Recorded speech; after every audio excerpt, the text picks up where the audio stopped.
Dažādības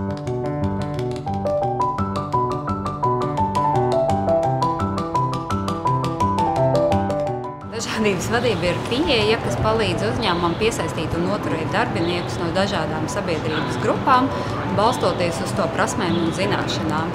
Tā ir politika, kas palīdz uzņēmumam attīstīt darba vidi, kurā katrs darbinieks jūtas cienīts un novērtēts, apzinoties, kāda ir uzņēmuma misija, vīzija, kāda ir galvenie mērķi, kāpēc viņš strādā šajā uzņēmumā. Jo, kā mēs zinām, labs un apmierināts darbinieks ir labākā vizītkarte jebkuram uzņēmumam. Un uzņēmuma prakse ārvalstīs ir pierādījusi, ka jo daudzveidīgāks ir uzņēmuma darbinieku sastāvs, jo daudzveidīgāks ir arī klientu loks, jo darbinieks, kas pārstāv dažādas sabiedrības grupas, vislabāk spēj un zina, kā uzrunāt šo savai grupai piederīgos, kādus pakalpojumus šai grupai vislabāk vajag, kādus produktus radīt un arī kā atrast pieeju šai grupai, piemēram, izmantojot reklāmu. Latvijā līdz šim neviens normatīvais akts dažādības vadību nav noteicis kā obligātu prasību ne valsts, ne pašvaldību uzņēmumos, ne arī privātajā biznesā. Un dažādības vadība ir attīstījusies sākotnēji kā biznesa pieeja. Proti, mēs investējam darbiniekos, mēs investējam, lai darbinieki labi justos, radot daudzveidīgu produktu, tādējādi sasniedzot arī daudzveidīgu klientu, un šis atgrieztais efekts, peļņas efekts.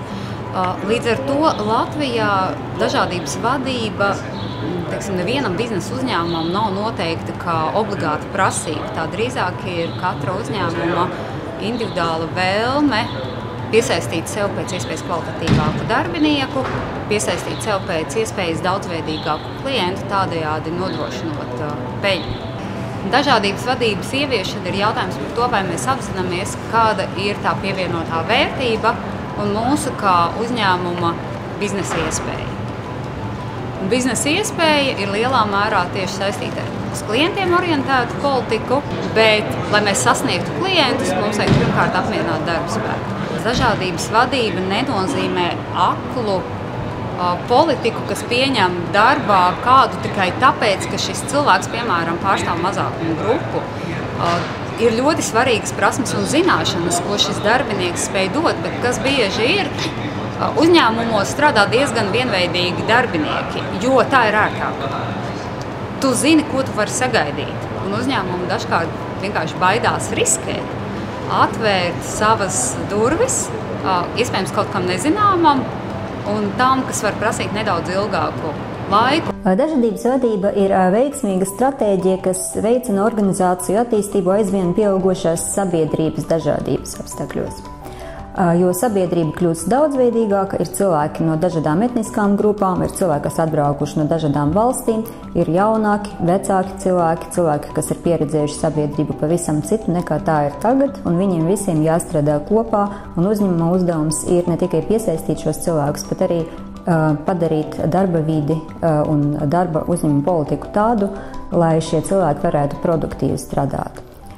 Piesaistot darbiniekus no dažādām etniskām un sociālām vecuma grupām, uzņēmumi var atrisināt cilvēku resursu problēmas, piemēram, piesaistot cilvēkus no tā sabiedrības segmenta, no kura agrāk nekad netika piesaistīti darbinieki, bet kur iespējams ir daudz cilvēku, kas var lieliski strādāt, vienkārši par viņiem agrāk neviens uzņēmums nebija iedomājies, ka viņus varētu piesaistīt kaut ko nedaudz mainot darba apstākļos, vai arī, piemēram, sastādot darba līgumu citā valodā, vai arī instrukcijas uzrakstot citā valodā.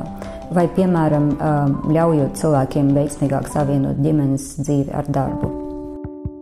Daudzās Eiropas valstīs ir izveidotas uzņēmumu dažādības hartas. Uzņēmumi, kas paraksta dažādības hartu, apņems veidot draudzīgu vidi daudzveidīgam personālam un klientiem. Pirmā dažādības harta tika parakstīta Francijā. Pašlaik dažādības hartas pastāv arī Beļģijā, Dānijā, Čehijā, Vācijā, Spānijā, Itālijā, Austrijā, Polijā, Zviedrijā, Īrijā, Somijā, Luksemburgā un Igaunijā. Šo iniciatīvu atbalsta Eiropas komisija.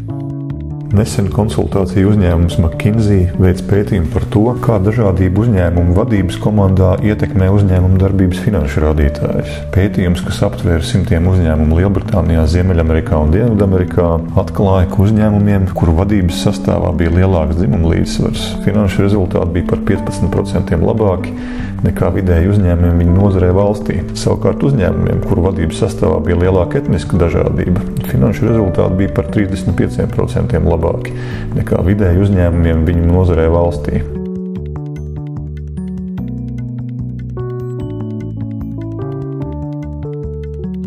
Darba spēka dažādība veicina inovācijas. Tam piekrīt vai daļai piekrīt 85% no žurnāla Forbes aptaujātajiem biznesa līderiem. Viņi saista darba spēka dažādību ar jaunām perspektīvām un idejām.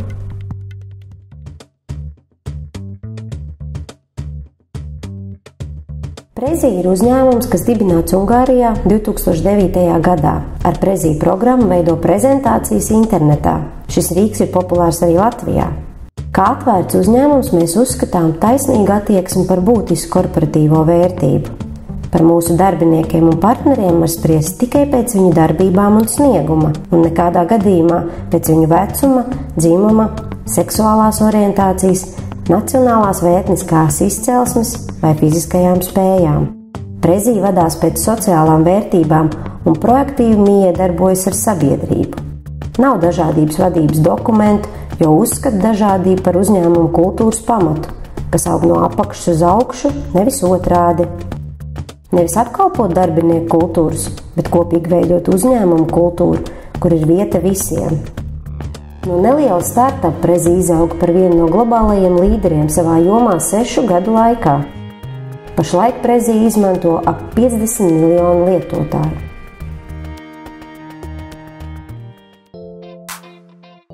Uzņēmums ISS Ēsti darbojas Igaunijā kopš 2005. gada. Mātes uzņēmums ISS izveidots Dānijā 1901. gadā. Šobrīd ISS ir viens no vadošajiem uzņēmumiem nekustamo īpašumu apkalpošanas sfērā. Uzņēmuma rekrutēšanas stratēģijas mērķis ir piesaistīt darbiniekus no mazaizsargātām grupām – cilvēks ar invaliditāti, jauniešus, cilvēku, kur nerunā igauņu valodā, gados vecus cilvēkus, kuri meklē papildus darba iespējas. Lai piesaistītu darbiniekus no mērķa grupām, ISS sadarbojas ar nevalstiskajām organizācijām, mācību iestādēm un nodarbinātības aģentūru. Notiek mācības personāla daļas darbiniekiem par atbalstu cilvēkiem ar invaliditāti. Izstrādāta vienota ievada apmācību programma visiem darbiniekiem, gan igauņu, gan krievu valodā, un īpaša programma, lai apmācītu cilvēkus ar invaliditāti. Apstākļos, kad uzņēmumā ir diezgan augsta darbinieku mainība, stratēģijas mērķa grupas noturēšanās rādītāji ir augstāki. Mūsu pieredze liecina, ka cilvēki ar invaliditāti ir lojālākie un apmierinātākie darbinieki. Gadu laikā pieaudzis darbinieku skaits, kuriem darba valoda ir angļu, no 1 līdz 25, jo uzņēmums nodrošina darbu arī tādiem darbiniekiem, kas nerunā igauņu valodā.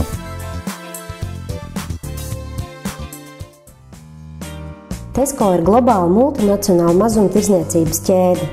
Uzņēmuma galvenā mītnes vieta atrodas Lielbritānijā. Tesco nodarbina 500 000 cilvēku. Uzņēmums dibināts 1919. gadā. Uzņēmuma pamatuzstādījums ir, ka Tesco pirmajā vietā ir cilvēks.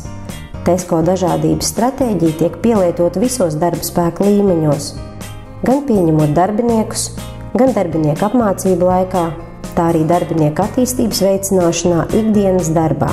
Būtiska Tesco dažādības stratēģijas daļa ir darba nodrošināšana cilvēkiem ar invaliditāti. Tesco ir izveidojis 4 dažādus tīklus, lai atbalstītu darbiniekus. Women in Business atbalsta sievietes karjeras attīstībā. Auto Tesco grupa pārstāv seksuālās minoritātes. Tesco Asian Network atbalsta Āzijas izcelsmes darbiniekus. ABC Network uzņēmuma tīkls, kura mērķis ir padarīt Tesco par top izvēli darba tirgū āfrikāņu un karību izcelsmes cilvēkiem. Tesco uzskata, ka dažādības stratēģijas rezultātā darbinieki spēj labāk saprast klientu vajadzības, jo darbinieki kopumā atspoguļo to pašu dažādību, kāda redzama sabiedrībā. Dažādība ir mums apkārt, un katram uzņēmumam ir iespēja šo potenciālu izmantot. Dažādības vadība atklāja biznesam jaunas iespējas.